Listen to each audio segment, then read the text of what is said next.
Bapak, Ibu, dan saudara-saudari yang terkasih, marilah kita mempersiapkan hati dan pikiran kita untuk mendengarkan sabda Tuhan pada hari ini, Jumat 21 Agustus 2020. Bacaan pertama, bacaan dari Nubuat Yehezkiel, bab 37, ayat 1 sampai 14. Lalu kekuasaan Tuhan meliputi aku, dan Ia membawa aku keluar dengan perantaraan Roh-Nya dan menempatkan aku di tengah-tengah lembah, dan lembah ini penuh dengan tulang-tulang. Ia membawa aku melihat tulang-tulang itu berkeliling-keliling, dan sungguh amat banyak bertaburan di lembah itu. Lihat, tulang-tulang itu amat kering. Lalu ia berfirman kepadaku, "Hai anak manusia, dapatkah tulang-tulang ini dihidupkan kembali?" Aku menjawab, "Ya Tuhan Allah, Engkaulah yang mengetahui." Lalu firman-Nya kepadaku, "Bernubuatlah mengenai tulang-tulang ini, dan katakanlah kepadanya, Hai tulang-tulang yang kering, dengarlah firman Tuhan. Beginilah firman Tuhan Allah kepada tulang-tulang ini, Aku memberi nafas hidup di dalammu, supaya kamu hidup kembali. Aku akan memberi urat-urat padamu dan menumbuhkan daging padamu. Aku akan menutupi kamu dengan kulit dan memberikan kamu nafas hidup, supaya kamu hidup kembali. Dan kamu akan mengetahui bahwa Akulah Tuhan." Lalu aku bernubuat seperti diperintahkan kepadaku. Dan segera sesudah aku bernubuat, kedengaranlah suara, sungguh suatu suara berderak-derak, dan tulang-tulang itu bertemu satu sama lain. Sedang aku mengamat-amatinya, lihat, urat-urat ada dan daging tumbuh padanya. Kemudian kulit menutupinya, tetapi mereka belum bernafas. Maka firman-Nya kepadaku, "Bernubuatlah kepada nafas hidup itu, bernubuatlah, hai anak manusia, dan katakanlah kepada nafas hidup itu, beginilah firman Tuhan Allah, Hai nafas hidup, datanglah dari keempat penjuru angin, dan berhembuslah ke dalam orang-orang yang terbunuh ini, supaya mereka hidup kembali." Lalu aku bernubuat seperti diperintahkannya kepadaku, dan nafas hidup itu masuk di dalam mereka, sehingga mereka hidup kembali. Mereka menjejakkan kakinya suatu tentara yang sangat besar. Firman-Nya kepadaku, "Hai anak manusia, tulang-tulang ini adalah seluruh kaum Israel. Sungguh, mereka sendiri mengatakan, tulang-tulang kami sudah menjadi kering, dan pengharapan kami sudah lenyap. Kami sudah hilang. Oleh sebab itu bernubuatlah dan katakan kepada mereka, beginilah firman Tuhan Allah, sungguh, aku membuka kubur-kuburmu dan membangkitkan kamu, hai umatku, dari dalamnya, dan aku akan membawa kamu ke tanah Israel. Dan kamu akan mengetahui bahwa Akulah Tuhan, pada saat aku membuka kubur-kuburmu dan membangkitkan kamu, hai umatku, dari dalamnya.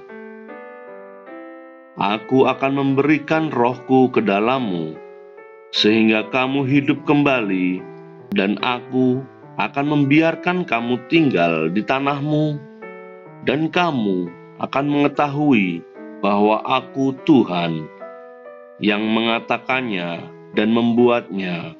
Demikianlah sabda Tuhan. Syukur kepada Allah. Tuhan beserta kita sekarang dan selama-lamanya. Inilah Injil Yesus Kristus menurut Santo Matius. Dimuliakanlah Tuhan. Injil Matius bab 22 ayat 34 sampai 40. Ketika orang-orang Farisi mendengar bahwa Yesus telah membuat orang-orang Saduki itu bungkam, berkumpullah mereka. Dan seorang dari mereka, seorang ahli Taurat, bertanya untuk mencobai dia, "Guru, hukum manakah yang terutama dalam hukum Taurat?" Jawab Yesus kepadanya, "Kasihilah Tuhan Allahmu dengan segenap hatimu, dan dengan segenap jiwamu, dan dengan segenap akal budimu. Itulah hukum yang terutama dan yang pertama. Dan hukum yang kedua, yang sama dengan itu ialah, kasihilah sesamamu manusia seperti dirimu sendiri. Pada kedua hukum inilah tergantung seluruh hukum Taurat dan kitab para nabi." Demikianlah Injil Tuhan, terpujilah Kristus. Bapak, Ibu, dan saudara-saudari yang terkasih, setiap kehidupan di masyarakat selalu ada aturan dan hukum yang berlaku, yang wajib ditaati bersama-sama. Hukum tersebut terdiri dari hukum secara tertulis maupun tidak tertulis. Tujuan dibuatnya hukum dan aturan itu adalah untuk kepentingan banyak orang, atau juga untuk kepentingan sekelompok orang. Bahkan, tidak jarang dalam pembuatan hukum dan aturan penuh dengan kepentingan-kepentingan kelompok atau budaya-budaya setempat. Hari ini, melalui Injil Matius, Yesus juga memberi hukum yang utama, yaitu kasihilah Tuhan Allahmu dengan segenap hatimu, dengan segenap jiwamu, dan segenap akal budimu. Mengasihi Tuhan dengan segenap hatimu bertujuan agar supaya kita sungguh-sungguh memusatkan hati kepada Allah, bukan kepada yang lainnya yang bukan Allah. Menjaga hati kita agar selalu bersih dan juga penuh dengan pengharapan pada Allah yang telah terlebih dahulu mengasihi kita. Jiwa kita merupakan roh hidup yang diberikan oleh Tuhan sendiri. Maka hendaknya hidup kita ini diberikan kepada Allah, sehingga semua perbuatan yang telah kita lakukan dan yang akan kita lakukan ditujukan untuk membuat hidup kita dan hidup orang lain menjadi lebih baik sesuai dengan kehendak Allah. Hukum yang kedua, yaitu kasihilah sesamamu manusia seperti dirimu sendiri. Mengasihi orang lain harus keluar dari pengalaman pribadi kita, yang juga harus merasakan cinta yang sempurna dari Yesus Kristus, dari Allah Tuhan kita, agar cinta dan perhatian yang kita berikan kepada orang lain juga benar-benar memberi kebahagiaan yang baik. Yesus hari ini memberikan hukum yang lain daripada yang lain di dunia ini. Hukum yang menyelamatkan dan jauh dari kepentingan golongan. Hukum yang memberikan pemahaman dan praktik yang baik bagi semua orang, serta memberikan jaminan keselamatan dari Tuhan. Maka marilah kita selalu menjalankan hukum yang diberikan oleh Tuhan kepada kita dengan sepenuhnya.